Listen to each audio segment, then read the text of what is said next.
السلام علیکم ناظرین، اس سے پہلے کی ویڈیوز میں ہم نے آپ کے سامنے حضرت یوسف علیہ السلام کا بچپن اور اسی طرح سے پھر ان کے بھائیوں نے آپ کو کنویں میں کس طرح سے ڈالا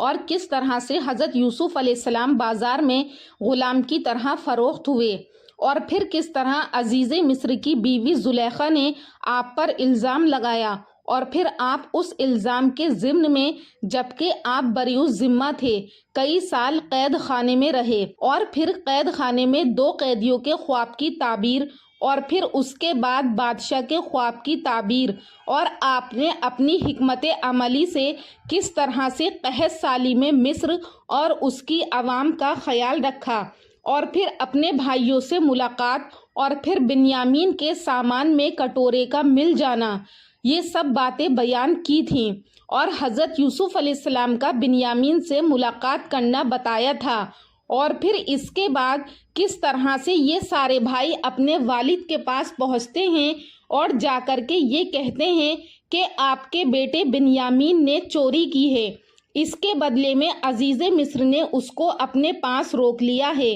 تو اس پر حضرت یعقوب علیہ السلام نے صبر کیا اور کہا کہ اے میرے پیارے بیٹو، تم نا امید مت ہو، ہمیں اللہ کی رحمت سے امید ہے، ہو سکتا ہے کہ اللہ تعالیٰ ہمیں کوئی بڑا انعام دینا چاہتا ہو، بلکہ تم دوبارہ مصر جاؤ اور جا کر بنیامین اور اس کے بھائی یوسف کو ڈھونڈو، کیونکہ میں اللہ کی طرف سے وہ باتیں جانتا ہوں جو تم نہیں جانتے۔ تو یہ سب بھائی حضرت یعقوب کے اصرار پر دوبارہ عزیز مصر کے دربار میں گئے اور نہایت عاجزی اور انکساری سے بھائی کی رہائی کی اپیل کی، ساتھ ہی باپ کے بڑھاپے، ضعف اور دوسرے بیٹے کی جدائی کے صدمے کا بھی ذکر کیا، اور بیان کیا کہ ہمارے گھر میں بہت پریشانی پہنچی ہے، اناج بالکل ختم ہو چکا ہے اور ہمارے پاس اناج لینے کے پیسے بھی نہیں ہیں، بس آپ ہمیں اناج پورا دے دیں اور ہمارے اوپر صدقہ کریں،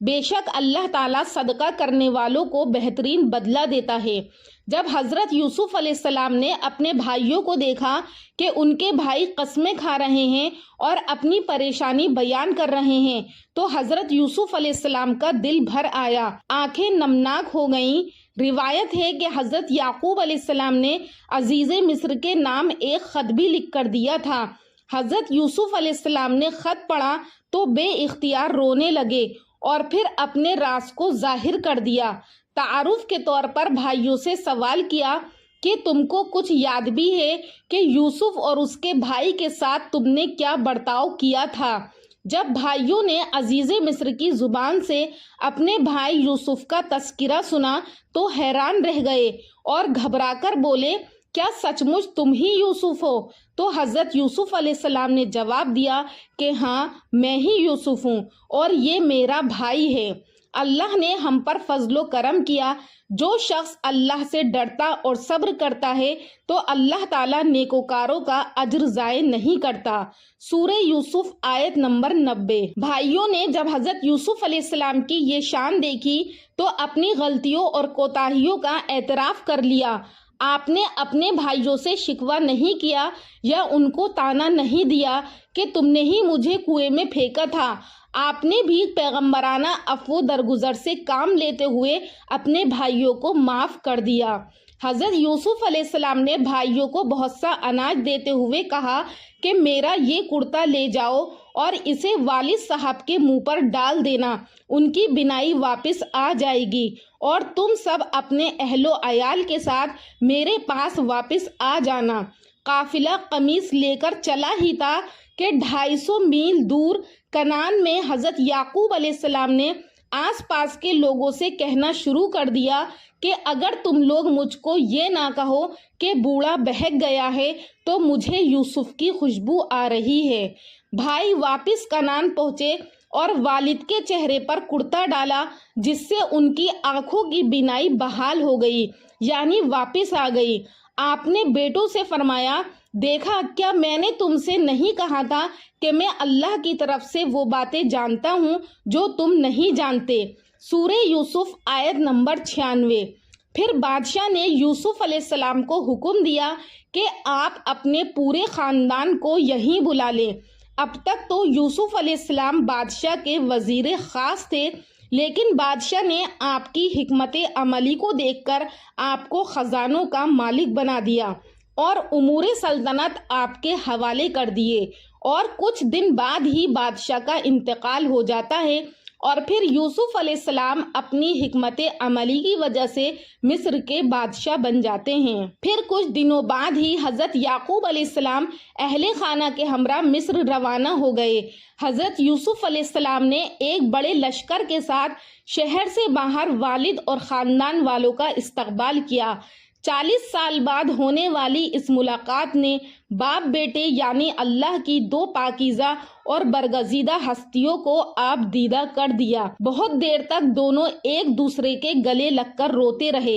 یہاں پر یوسف علیہ السلام اگر چاہتے تو اپنے والد سے شکایت کر سکتے تھے کہ میرے بھائیوں نے میرے ساتھ بہت برا سلوک کیا، مجھے کنویں میں ڈال دیا، اور پھر اس پر ہی بس نہیں چلا، میں بازار میں غلاموں کی طرح بیچا گیا، اور پھر میں کئی سال قید خانے میں رہا، میرے اوپر والد صاحب بہت مصیبتوں کے پہاڑ ٹوٹے ہیں۔ لیکن حضرت یوسف علیہ السلام نے ایسا نہیں کیا، بلکہ صبر کیا اور اپنے والد سے شکرانے کے طور پر یہ کہا کہ اللہ کا لاکھ لاکھ کرم اور اس کا شکر ہے کہ اس نے ہم پر احسان کیا اور مجھے مصر کا بادشاہ بنا دیا۔ آپ نے والد اور اپنی والدہ کو تخت شاہی پر بٹھایا، پھر خود تخت شاہی پر جلوہ افروز ہوئے تو شاہی آداب کے مطابق تمام درباریوں نے سجدہ کیا۔ یہ صورتحال دیکھ کر خاندان یوسف اور ان کے 11 بھائیوں نے بھی ایسا ہی کیا۔ یہ سجدہ تعظیمی تھا جو پہلی امتوں میں جائز تھا۔ حضرت یوسف علیہ السلام کو اپنا بچپن کا خواب یاد آ گیا۔ انہوں نے کہا کہ اے ابا جان، یہ میرے اس خواب کی تعبیر ہے جو میں نے بچپن میں دیکھا تھا اور جس کو میرے رب نے سچا کر دکھایا۔ اب حضرت یوسف علیہ السلام کے خاندان نے مصر ہی میں مستقل سکونت اختیار کر لی تھی اور وہ وہی رہ گئے، اور اسی طرح بنی اسرائیل سرزمین مصر میں آباد ہو گئے۔ حضرت یوسف علیہ السلام نے اس پر اللہ تبارک و تعالیٰ کا بہت شکر ادا کیا اور اللہ سے یہ دعا مانگی کہ اے اللہ، ایسا نہ ہو کہ اس بادشاہت میں مبتلا ہو کر میں راہ راست سے بھٹک جاؤں، بلکہ مجھے جب بھی موت آئے تو میں نیک لوگوں میں سے ہوں۔ ناظرین، حضرت یوسف علیہ السلام کا انتقال 120 سال کی عمر میں ہوا اور دریائے نیل کے کنارے دفن کیے گئے۔ ابن اسحاق نے عروہ بن زبیر کی روایت سے بیان کیا ہے کہ جب موسیٰ علیہ السلام کو حکم ہوا کہ بنی اسرائیل کو ساتھ لے کر مصر سے نکل جائیں تو بذریعہ وحی یہ بھی کہا گیا کہ ان ہڈیوں کو اپنے ساتھ لے کر ملک شام چلے جائیں، یعنی حضرت یوسف علیہ السلام کی ہڈیوں کو اپنے ساتھ لے کر ملک شام چلے جائیں اور ان کے آباء و اجداد کے پاس دفن کریں۔ اس حکم کے مطابق حضرت موسیٰ علیہ السلام نے تفتیش کر کے ان کی قبر دریافت کی جو ایک سنگ مرمر کے تابوت میں تھی، اس کو اپنے ساتھ ارض فلسطین کنعان میں لے گئے اور حضرت اسحاق اور یعقوب علیہ السلام کی برابر میں دفن کر دیا، یا اس خطۂ زمین میں دفن کیا گیا جو آپ کے باپ یعقوب علیہ السلام نے خریدا تھا۔ حضرت یوسف علیہ السلام کی وفات کے بعد قوم عمالقہ کے فرعون مصر پر مسلط ہو گئے اور بنی اسرائیل ان کی حکومت میں رہتے ہوئے دین یوسف علیہ السلام پر قائم رہے، مگر ان کو غیر ملکی سمجھ کر طرح طرح کی ایذائیں دی جانے لگیں، یہاں تک کہ حضرت موسیٰ علیہ السلام کے ذریعے اللہ تعالیٰ نے ان کو اس عذاب سے نجات دی۔ بنی اسرائیل جب مصر میں داخل ہوئے، یعنی حضرت یعقوب علیہ السلام جب اپنے پورے خاندان کو لے کر حضرت یوسف علیہ السلام کے کہنے پر مصر میں آئے تھے تو ان کی تعداد 70 تھی اور بعض روایات کے اندر 90 بتائی جاتی ہے۔ یہ اتنے کم لوگ یہاں آ کر مقیم ہوئے تھے، اور جب حضرت موسیٰ علیہ السلام کے ساتھ بنی اسرائیل مصر سے نکلے تو اس وقت ان کی تعداد 6 لاکھ تھی۔ سامعین، یہ تھا حضرت یوسف علیہ السلام کا واقعہ جو کہ کئی پارٹ میں بیان کیا گیا ہے۔ اگر آپ نے وہ ساری ویڈیوز نہیں دیکھی ہیں تو آپ ان کو ضرور دیکھیے گا۔ امید کرتی ہوں کہ آپ کو حضرت یوسف علیہ السلام کا واقعہ پسند آیا ہوگا، کیونکہ قرآن کریم نے بھی اس کو احسن القصص یعنی سب سے اچھا قصہ کہا ہے۔ انشاءاللہ اب ایک اور پیغمبر کا واقعہ لے کر حاضر حاضر ہوں گی اگلی ویڈیو میں، تب تک کے لیے اللہ حافظ۔